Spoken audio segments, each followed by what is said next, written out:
The NASCAR Netflix show finally gets a release date, Penske makes overdue adjustments to Ryan Blaney's pit crew, and The Rock is back.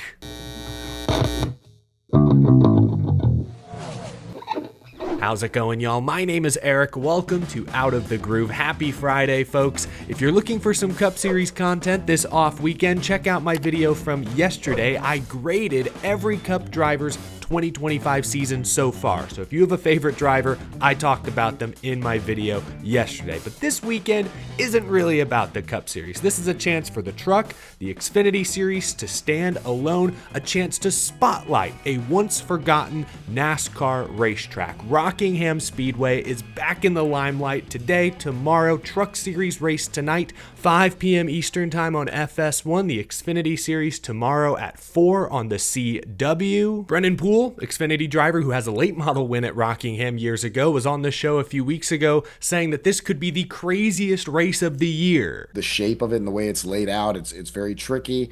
You know, off of turn 2, it gets really sharp and narrow. The back straightaway is totally banked. Like the way through there, I'm not going to give anything away on the show, but like it's tricky. And there's special ways you drive this track in order to make speed. So it has these crazy little characteristics, right? That just make it better for us as drivers to be able to have to move around, work, do different things to find lap time, and then also it's wearing out and there's some fall off.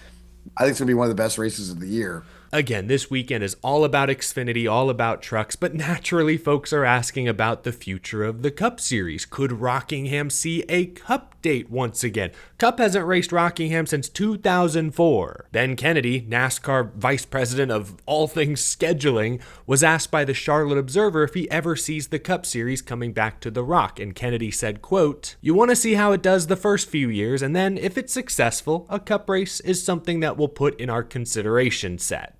I think that's probably the right answer. You don't want to jump headfirst into a Cup Series commitment before seeing how this new look Rockingham truly races. Remember, this isn't the same pavement we saw in 2004 or even in 2013 when the trucks returned there. No, this is a completely repaved, in some ways revitalized Rockingham Speedway that NASCAR has never before seen. So I'm with Kennedy. Let's see how the Truck and Xfinity Series races this weekend, maybe next year, and then we'll talk about bringing a Cup Series date back to the Rock. I think it would be cool to see the Cup Series return to Rockingham, but we also have to remember there are so many Cup Series dates in and around the Carolinas, the Virginias, the Tennessees. I mean, just within a few hours of Rockingham Speedway, there are 2 races a year at Charlotte. There are 2 races a year at Darlington, 2 races a year at Bristol, 2 races a year at Martinsville, 1 race at Richmond. Now there's a race at North Wilkesboro in North Carolina, Bowman Gray in North Carolina. I understand that region of the country is where the most NASCAR fans are concentrated, but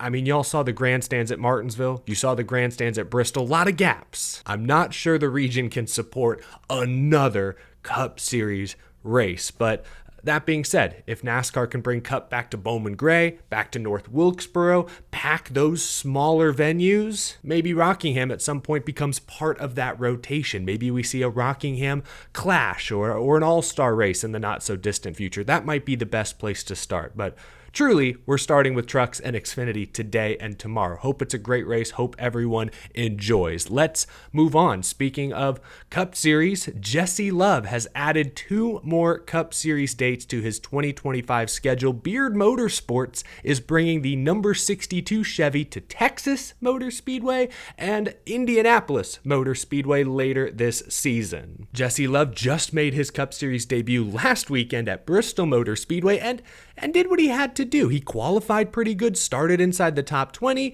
and then stayed out of trouble. 500 laps around Bristol is no small feat, especially for a 20-year-old with no next-gen car experience. He avoided any trouble, avoided incidents, finished the laps, didn't blow anyone away, but he also didn't look overmatched and didn't leave a bad taste in anyone's mouth. So I thought it was a successful debut.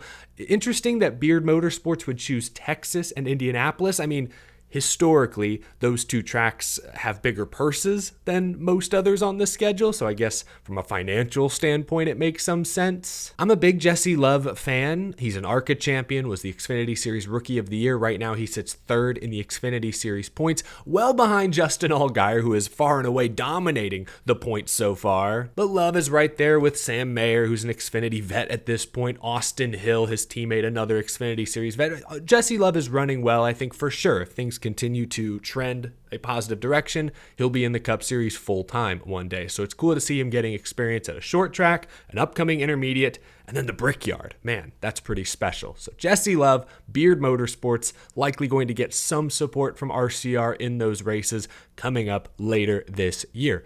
Continuing to move on, that's what these Friday episodes have sort of become. Just a chance for me to sit here and recap any of the headlines, any of the stories I may have missed during the week. NASCAR Full Speed, the Netflix documentary, finally has a release date for season 2. Announced yesterday, I believe the second season will premiere May 7th. Only on Netflix. The trailer was just released, looks good, production value, like season 1, looks insane. I'm excited, of course, to see the behind-the-scenes look at some of the championship contenders from last season. Of course, the show is going to focus on the 2024 playoffs. I wish they could have released this before the 2025 season, but hey, better late than never.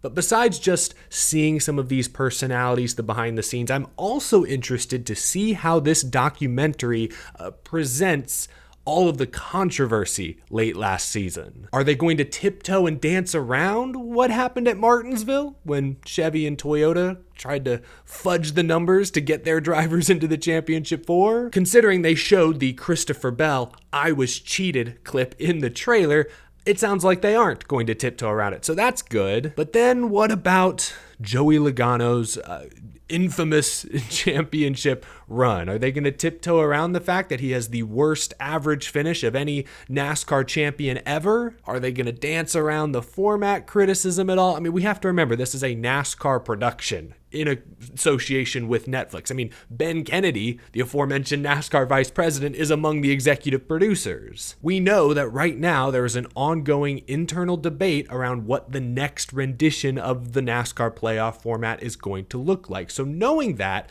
I'm very curious to see how they present last season's championship. Are they going to embrace the March Madness, anything can happen narrative? Or will they discuss some of the criticism? The format has too many variables, not a large enough sample size, etc. I'm obviously not expecting this documentary to be heavily critical of the playoff format, considering it's a NASCAR production designed to promote NASCAR's postseason. But will they completely block out any and all criticism?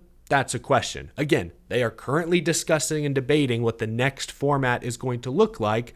That's why I'm curious to see how they present the current format in this show. Anyway, May 7th, we'll all watch it, I'm sure, only on Netflix. Now, let's get back on track for this final story. Unplug the toaster, Blaney fans. Team Penske is making moves during the off week. Bob Pockrass, Fox Sports, noted that Ryan Blaney's front tire changer has been swapped. He says Keaston France is now in at front changer, replacing Skip Flores, who also co-hosts the Stacking Pennies podcast. France was on the Penske pit crew for Zane Smith at front row. Pockrass was then able to confirm that Flores will move over to the 38, so effectively this is a one-for-one front tire changer swap. New front changer for Ryan Blaney and the number 12 team. Every metric I've seen so far suggests the number 12 pit crew is not great. In fact, most of the data I've seen suggests all of the Team Penske pit crews have struggled to some degree this season. But Ryan Blaney's pit crew has come under the most scrutiny because he's been up front. And I think it's safe to say his pit crew has maybe cost him at least one race win so far this year. I mean, Darlington, go back a couple of weeks, in that race alone, Ryan Blaney lost 20 positions on pit road, including the final cycle of stops that dropped him from first to fourth. Cost him any real shot at the victory. I can't say if the main issue was at front changer, but obviously this is where Penske felt was best to start. I've met Keaston France. He's a good dude. He's very young. Is he the missing piece that's going to get everything back on track? I'm not sure, but I hope so. Going back to Darlington, when that caution came out with Blaney out front, I think I tweeted something along the lines of, I don't trust Blaney's pit crew here. And sure enough, they go down and he loses 3 spots. Like, if you're dreading every trip down pit road, that means you got a problem with the pit crew and you need to make some changes. Better late than never. In fact, honestly, this is probably the best timing for it because you have the extra off week, maybe an extra couple of days to practice, to rehearse together.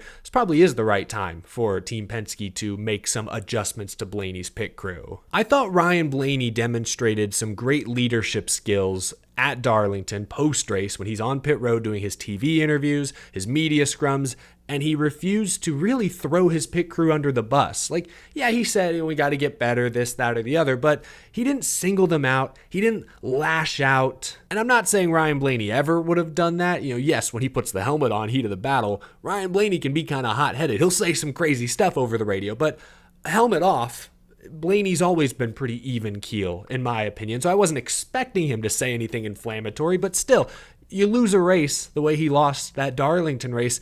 I wouldn't blame him if he was frustrated, but to his credit, he did not let that frustration show post-race in front of the cameras. There's an old saying, I can't remember where I've heard it, but it goes something like, publicly compliment your guys, privately criticize. You don't need to air out all of your issues with your own team to the media, to television, etc., etc. Keep that internal. Penske, middle of the week, privately, we're making a swap. They didn't announce it, put it up in a balloon, put anyone on blast. No, they just privately handled their business, but publicly, they say all the right things. Hey, we support our guys. We'll get better as a team. Those are traits of good leaders, I believe. And I think it shows how Ryan Blaney has really evolved into one of the strong overall veterans of the NASCAR Cup Series. And of course, it shows why Team Penske has won 3 straight Cup Series championships. Even when they have issues, they keep it buttoned up better than maybe other teams would. So, new front tire changer for Ryan Blaney. Will that be the difference maker?